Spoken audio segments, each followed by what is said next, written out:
que selles de mi boca lo que no debe salir y des fluidez a lo que tú quieres que sea transmitido bajo la unción de tu Espíritu Santo. Esto lo pido en el nombre de Jesús. Amén. Bueno, y vamos a ver un tema para algunos un poquito así como curioso: comunión o canibalismo. Bueno, vamos a leer la palabra de donde me baso para llegar a este mensaje y vamos a ir entonces trabajándolo para que podamos salir todos de aquí entendiendo a qué se refiere esta palabra, ¿ok? En Juan 6, 48, 58, dice así: yo soy el pan de vida. Vuestros padres comieron el maná en el desierto y murieron. Este es el pan que desciende del cielo para que el que de él come no muera. Yo soy el pan vivo que descendió del cielo. Si alguno comiere de este pan, vivirá para siempre. Y el pan que yo daré es mi carne, la cual yo daré por la vida del mundo. Entonces los judíos contendían entre sí diciendo: ¿cómo puede éste darnos a comer su carne? Jesús les dijo: de cierto os digo, si no coméis la carne del Hijo del Hombre y bebéis su sangre, no tenéis vida en vosotros.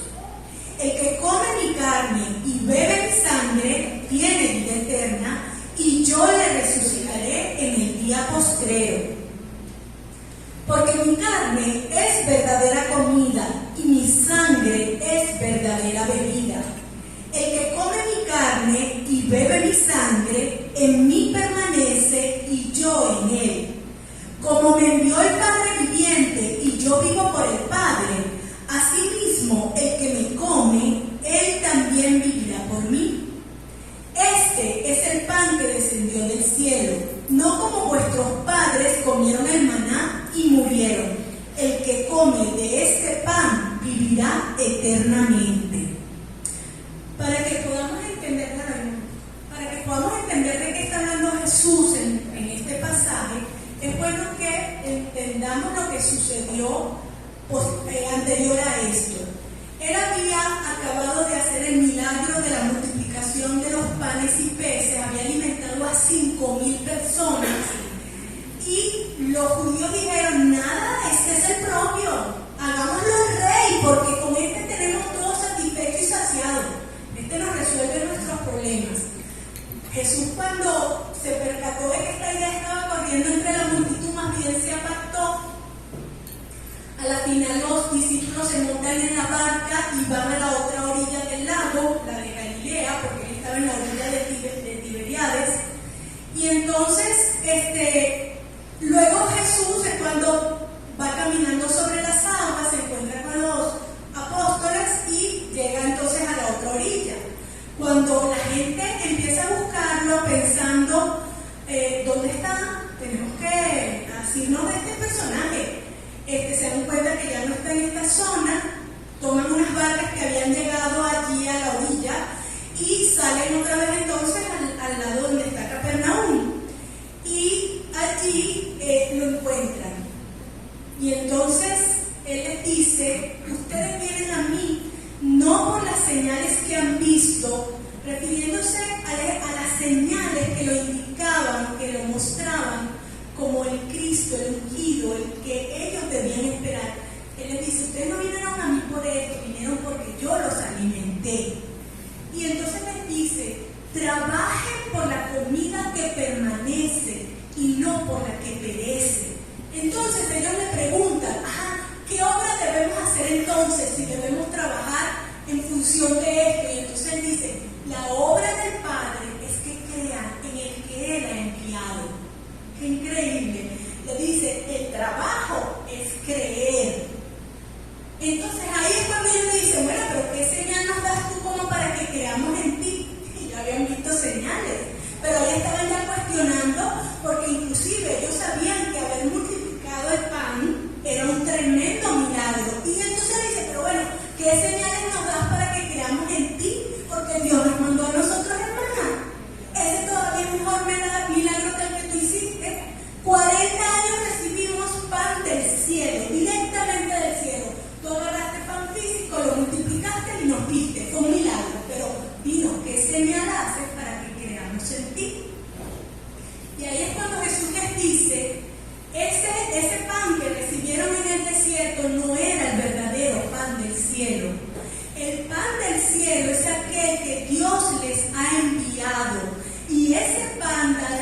vida al mundo. Ese pan cumplirá los designios de Dios para la salvación del hombre. Básicamente es lo que te está diciendo en este contexto, y entonces es cuando Él se revela como el pan. Ese pan que verdaderamente desciende del cielo, que viene a dar vida. Juan, realmente, el Evangelio de Juan es uno de los evangelios en donde con mayor claridad se ve el plan de salvación de Dios y quién es Jesús. Allí constantemente nos vamos a encontrar revelaciones muy claras donde Jesús dice: yo soy el Cristo, yo soy el pan de vida, yo vine a hacer esto, si crees en mí tendrás vida eterna. Como ningún otro evangelio, el evangelio de Juan revela abiertamente a Cristo. Entonces Él les está diciendo a ellos: yo soy ese pan que ustedes deben comer.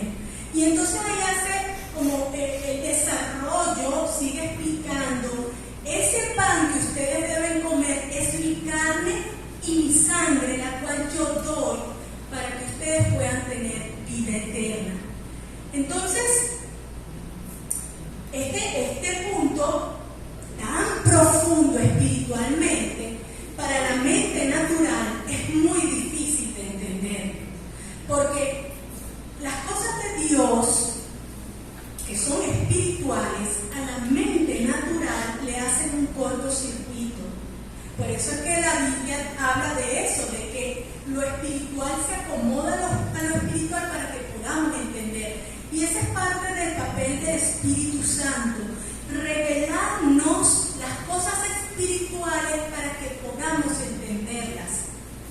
Entonces, porque no está en nosotros entenderlas por nosotros mismos, no está en nuestra capacidad. Con la ayuda de las palabras, de lo que Dios explica, de lo que está en su palabra y la presencia del Espíritu Santo, es que se revelan estas cosas.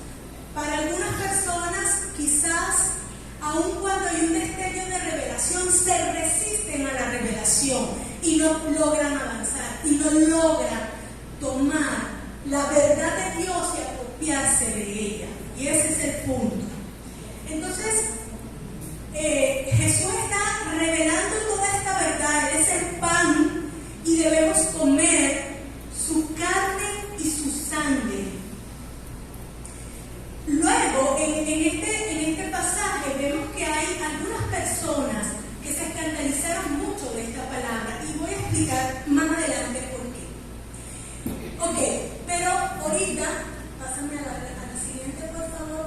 Ahorita quiero explicar qué quería decir Jesús con esto de comer su sangre, de beber su sangre y comer su carne. Vamos directo a la verdad y luego hablamos de todo lo demás. Primeramente, lo que el Señor quiere que entendamos con esto es que debemos dejarlo entrar a nuestra vida. Nosotros como creyentes muchas veces le decimos a la gente: tienes que dejar entrar a Cristo a tu corazón, tienes que dejar que Él entre a tu vida. Y esto es uno de los elementos importantes de lo que significa comernos a Cristo, dejarlo entrar a nuestro corazón. Ponme el siguiente allí, por favor. Miren lo que dice Efesios 3, 17, 19. Para que habite Cristo por la fe en vuestros corazones, para que seáis llenos de toda la plenitud de Dios.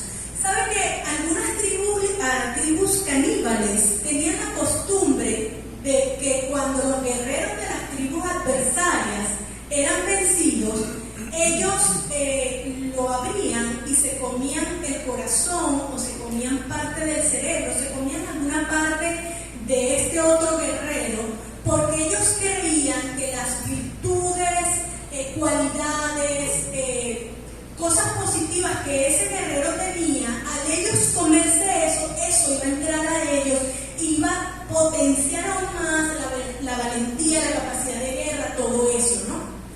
En cierta forma, esto es lo que nos está diciendo también el Señor aquí. Si tú me comes, si tú bebes mi sangre, toda la plenitud de Dios va a estar en ti. Entonces, esa es una primera cosa que significa que nosotros nos comamos a Cristo. ¿Ok? Él vendrá a nuestra vida, habitará en nuestro corazón y la plenitud de Dios nos llenará. El siguiente punto es ser uno con Él. La verdadera comunión. Y leo el pasaje, dice así, 2 Corintios 5:17, de modo que si alguno está en Cristo, nueva criatura es. Las cosas viejas pasaron, he aquí todas son hechas nuevas. Cuando yo me convertí, cuando yo acepté a Cristo en mi corazón, lo dejé entrar a mi vida, esto es un concepto que me fue difícil entenderlo, estar en Cristo. Porque yo decía, yo estoy en Caracas o estoy en Maracay, pero ¿cómo estoy en Cristo? ¿Cómo es eso de estar en una persona? Porque uno ubica eso como un lugar geográfico, no una vivencia o realidad de estar en alguien. Pero la palabra está llena de ejemplos de lo que significa estar en Cristo. Él dice, el que permanece en mí y yo permanezco en Él, ¿verdad? Frases como esta, el que permanece en mí y yo permanezco en Él, tendrá vida eterna. Entonces, es como si Cristo se vacía en mí y hay una unidad, una unión entre esa persona y mi persona que nos convertimos en uno. Entonces ahí hay verdadera comunión. Entonces dice, de modo que si alguno está en Cristo, nueva criatura es. Porque somos hechos nuevos, somos renacidos por la palabra de Dios. Espiritualmente vivimos, porque nosotros estamos muertos. La palabra dice que espiritualmente estamos muertos porque heredamos el pecado que se cometió en el jardín Edén, y eso espiritualmente nos ha hecho que estemos muertos. Por eso es que les digo que las cosas espirituales no las podemos entender porque nuestro espíritu está muerto, hasta que el Espíritu Santo hace allí una obra, un toque para que haya un despertar, y si tú llegas a agarrar esto poquito que te despertó el Espíritu Santo, entonces vienes, pasas de muerte a vida y tu espíritu es vivificado, tu espíritu resucita, y ahí es cuando realmente se une todo esto que estoy diciendo, la vida y la plenitud de Dios viene a ti y tú puedes pasar realmente a la vida espiritual. Si no, no es posible. Si no somos seres naturales viviendo en un mundo en donde se mueven nuestras emociones y nuestra necesidad física y todo esto, pero no hay una vida espiritual que guíe mi vida. El siguiente punto es que Él viva a través de mí. Significa que Él viva a través de mí. Aquí en Gálatas 2:20 dice, con Cristo estoy juntamente crucificado y ya no vivo yo, mas vive Cristo en mí. ¿Sabe? La palabra cristianos fue una palabra peyorativa que las personas que no creían nos dieron a nosotros en el primer siglo para referirse a nosotros, y significaba pequeños cristos. Estos pequeños cristos que se han creído andan por ahí como pequeños cristos, creyéndose como si fueran unos cristicos, pero esos somos, hermanos, porque la vida de Cristo se está manifestando a través de nosotros, y la idea es que la gente vea a Cristo en mí. Entonces, si realmente somos Cristo, vamos a decir pequeños Cristos manifestándose al mundo, usted tiene que revisar cada día qué tanta manifestación de ese Cristo de gloria transmite su vida, porque usted es uno con Él, Él está en usted, la plenitud de Dios está en usted, así que usted tiene la capacidad de mostrarle al mundo a Cristo. Qué interesante, Cristo vino y le predicó a algunas personas hace 2000 años en Israel. Esa fue, vamos a decir, la circunscripción de su ministerio.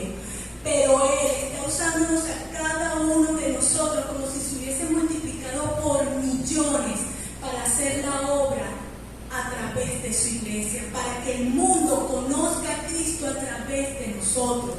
Eso es parte de lo que significa dejar que Cristo entre a nuestras vidas, que nos comamos su carne y su sangre.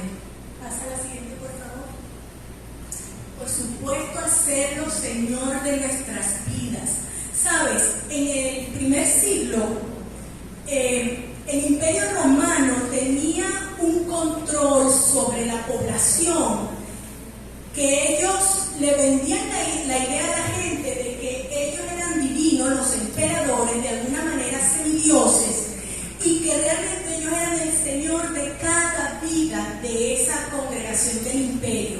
Cuando usted se atrevía a decir que usted tenía otro Señor, usted estaba yendo en contra de las normas y del imperio. Y ellos sentían la amenaza de que hubiera una sublevación de parte del pueblo si la gente dejaba de a un lado la idea de que el emperador lo era todo, de que el emperador controlaba, era el soberano, tenía la autoridad sobre la vida de cada persona en el Imperio Romano.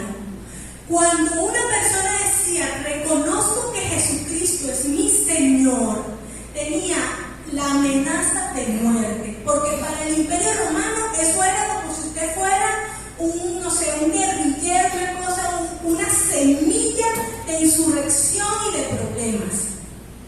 Pero realmente nosotros tenemos que reconocer que Dios es nuestro soberano, no le pertenecemos a más nadie sino a Él, y Él es el que controla nuestras vidas, y a Él obedecemos por encima de cualquier gobierno o imperio o lo que sea que vaya en contra de la palabra. Porque ciertamente la palabra nos manda a sujetarnos a nuestras autoridades, pero si la autoridad está en contra de la palabra de Dios, nosotros debemos obedecer primeramente al Señor, porque Él es el soberano para nosotros por encima de cualquier otro.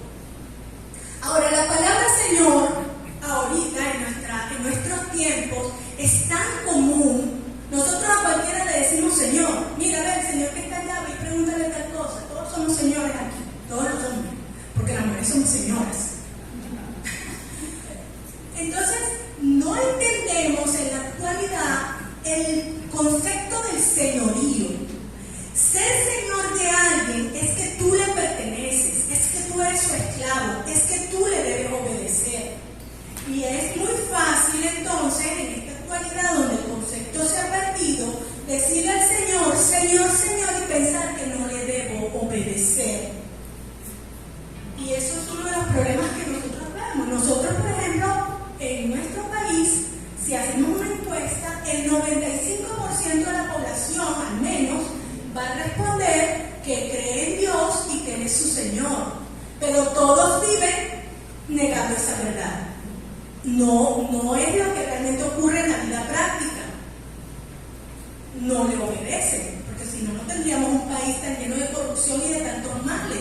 De hecho, no solamente Venezuela, el mundo entero. ¿Ok? Vamos a la siguiente. Ok. El otro aspecto es manifestar la vida en el Espíritu. Dice Romanos 8:13, porque si vivís conforme a la carne, moriréis, mas si por el Espíritu hacéis morir las obras de la carne, viviréis. Porque todos los que son guiados por el Espíritu de Dios, estos son hijos de Dios.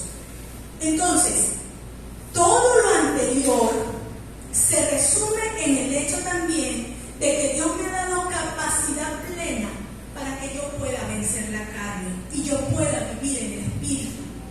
Si yo no logro manifestar hacer morir la carne y que hagamos el fruto del Espíritu, entonces yo no soy verdaderamente un hijo de Dios. Porque la palabra dice que todos los que son guiados por el Espíritu de Dios, estos son los hijos de Dios. Es un proceso, la santificación es un proceso, vamos mejorando día tras día, entregando cada vez más y más señorío de Dios sobre nuestras vidas y manifestando el fruto del Espíritu y haciendo morir las obras de la carne. Pero el punto está allí también, si realmente estamos avanzando. Porque hay personas que quedan y se engañan a sí mismas pensando que de alguna manera han logrado, han avanzado, pero no están dispuestos a ceder a que Cristo reine, a que Él sea el Señor y que se manifieste el fruto del Espíritu. Esto es una lucha diaria. Por eso el Señor nos dice, toma tu cruz cada día, porque nosotros cada día que amanece debemos asumir lo que somos y debemos dejar que el Espíritu se manifieste en nuestras vidas, porque es una relación constante, es una comunión constante. En el momento en que creo que ya llegué a un tope, vamos a decir, de crecimiento espiritual y me descuido, puedo inclusive llegar a perder todo en lo que he avanzado, porque la carne se va a levantar y va a aflorar y pareciera que todo lo que el Espíritu logró se pierde. Entonces, nuestra vida en Cristo es de cada día, porque nosotros dependemos de Él. Eso es como, por ejemplo, una mata usted la riega todos los días, le pone todo lo necesario y esa mata está hermosa y va a dar la flor y el fruto que corresponde. Pero si usted la deja de regar un día, esa mata se va a secar y se va a morir. Como nosotros no dependemos de nosotros mismos, o sea, la mata no se sustenta a sí misma, ni produce el bien que puede producir, sino que es por lo que recibe. Nosotros también, si no recibimos de Cristo, vamos a morir, nos vamos a secar espiritualmente, vamos a decirlo así, ¿no? Entonces es importante que nosotros entendamos que es algo de cada día, que nuestra comunión es con una persona, que cada día debo caminar con Él, conocerlo más, etcétera, etcétera. Por eso, para algunas personas que lidian con situaciones muy difíciles como las drogas, por ejemplo, que pasan 2 o 3 años limpios y los ves en victoria, empiezan a descuidar su vida espiritual, espérate un poquito que lo verás caer otra vez en drogas. Y así casi que con cualquier pecado. Si no estamos todo el tiempo agarrados del Señor, volveremos a nuestro pecado, porque no depende de nosotros, depende de estar agarrados al que da vida, al que hace que yo pueda vivir espiritualmente y que manifieste el fruto del Espíritu.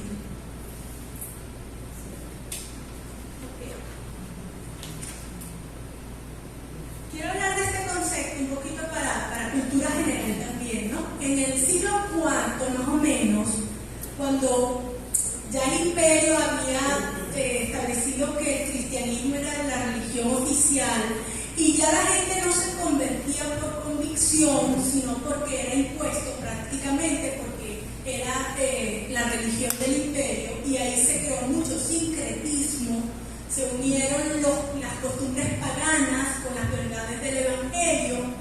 También se generó una creencia, porque acuérdense que les dije que lo espiritual debemos entenderlo por lo espiritual.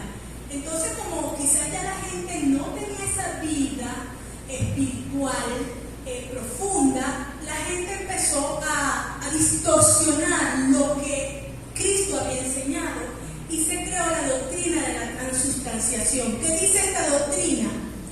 Que en el pan y el vino que se tomaba durante la Santa Cena, literalmente eso se convertía en el cuerpo y en la sangre de Cristo, y al comerlo, entonces yo estaba haciendo lo que Jesús me dijo que yo hiciera, comérmelo y bebérmelo.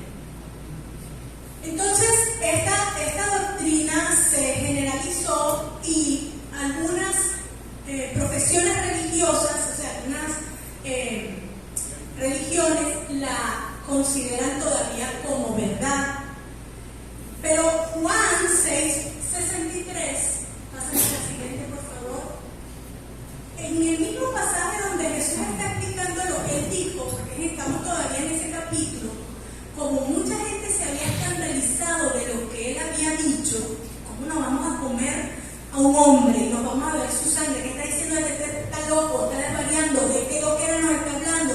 Es más, dice la palabra que un gentío se le perdió de ahí porque dijeron, nada, esta palabra es demasiado loca y dura, yo no la puedo resistir. Y entonces ahí es cuando Jesús habla con los apóstoles y les dice, ustedes ustedes también se quieren ir, también no toleran esto que estoy diciendo. Y entonces es cuando Pedro le dice, no, Señor, nosotros sabemos que tú tienes palabras de vida eterna y que tú eres el Cristo, el Hijo del Dios viviente.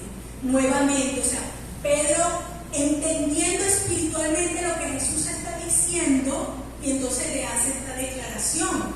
Pero mucha gente salió horrorizada de escuchar esto.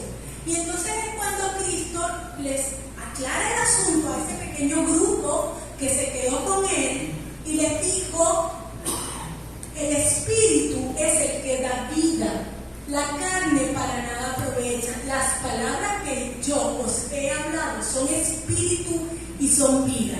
¿Qué pasó con los que empezaron a creer en la transubstanciación?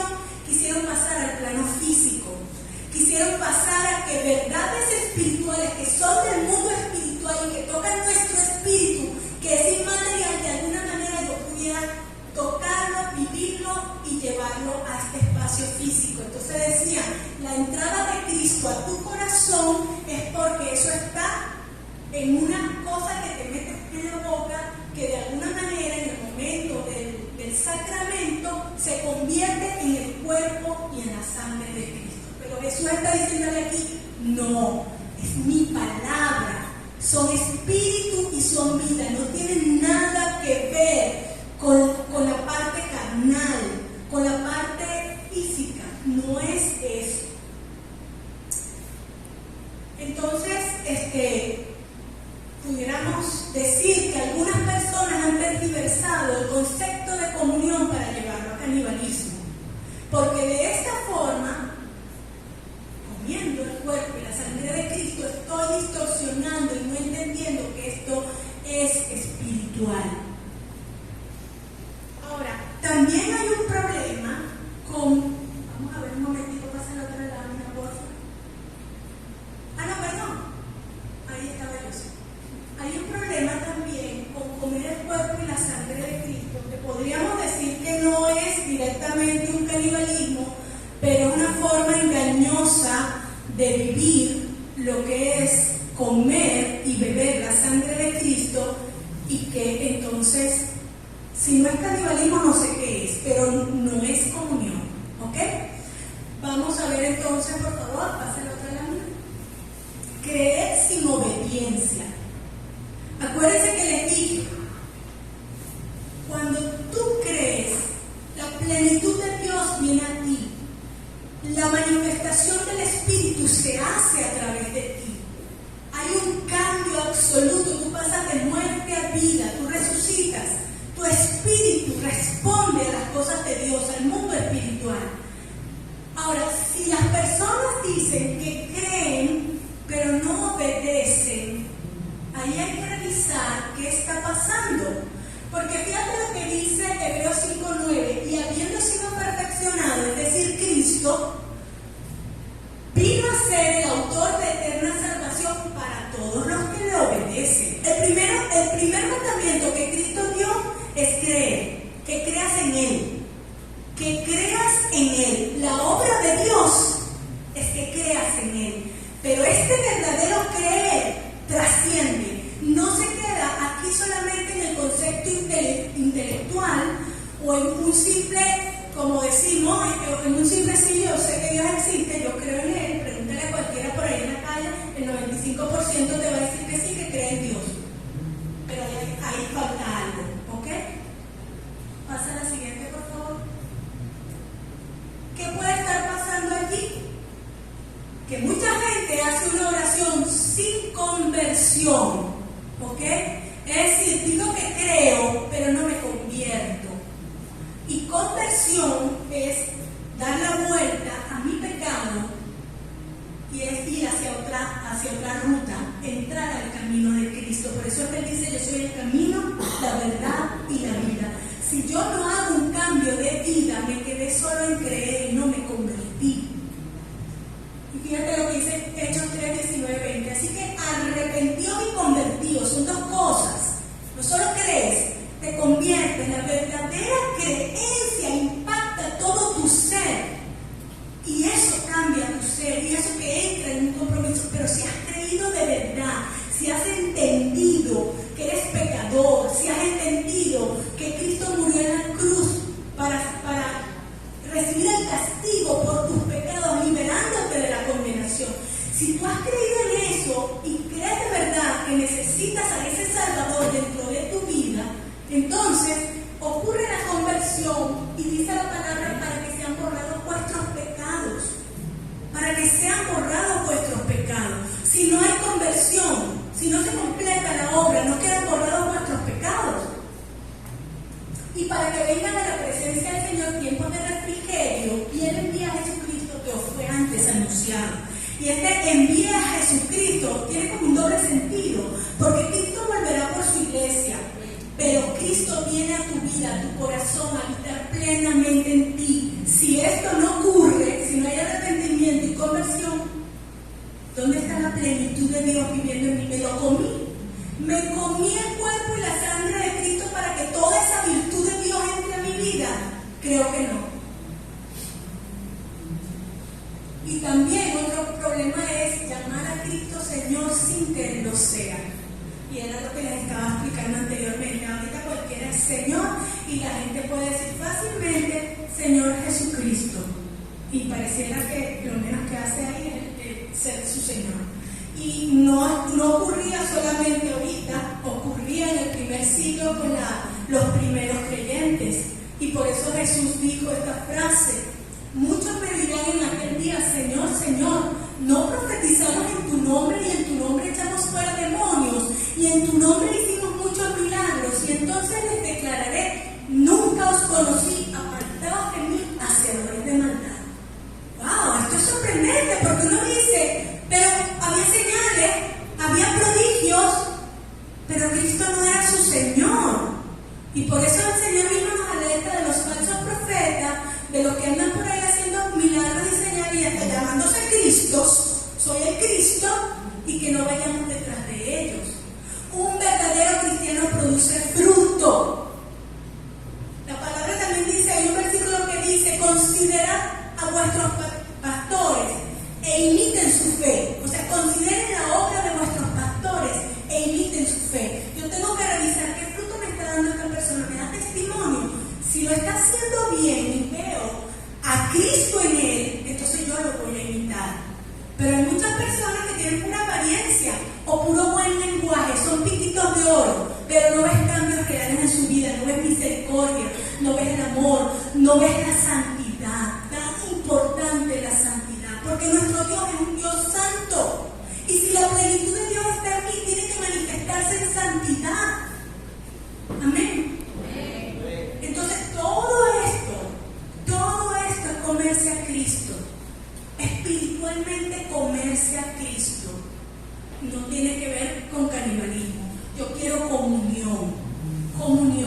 Y voy a hablar ahorita por ustedes, pidiéndole al Señor que estas verdades se implanten profundamente en nuestro ser y podemos de verdad entender el llamado que tenemos a ser uno con Cristo, y que cada día, hermano, acuérdense, cada día usted pueda seguir en este camino, porque esto es de perseverancia, cada día.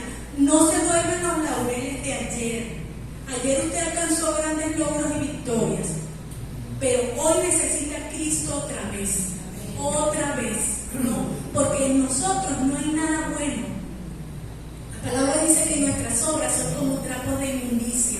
Nada que no esté agarrado por el Espíritu Santo es loable, es bueno, es honroso. No. Lo mejor de nosotros es vivir. Aún cuando nosotros creemos que tenemos un amor hacia alguien, puede llegar el momento en que ese amor se convierta en algo vil si sale de nuestro corazón y no del Espíritu de Dios. Amén. Entonces vamos a orar. Padre, aquí estamos, Señor, delante de ti, esta pequeña manada, esta iglesia, Señor. Padre, estamos viviendo en un mundo que cada día se corrompe más, Señor, y como nunca la iglesia tiene el reto de mostrarte a ti, de ser pequeños Cristos caminando en este mundo, de ser sal y luz en la tierra, Señor, frenando la corrupción,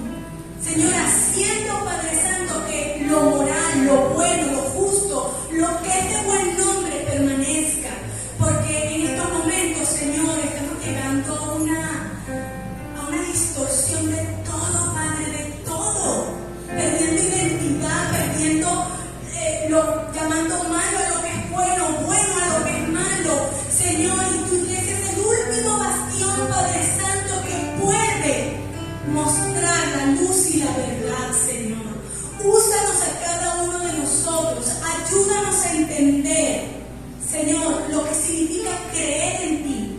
Ayúdanos a comerte, Padre, profundamente en el Espíritu, para que tu vida se manifieste a través de nosotros y la gente pueda ver tu rostro en nosotros, Señor. Gracias, Padre.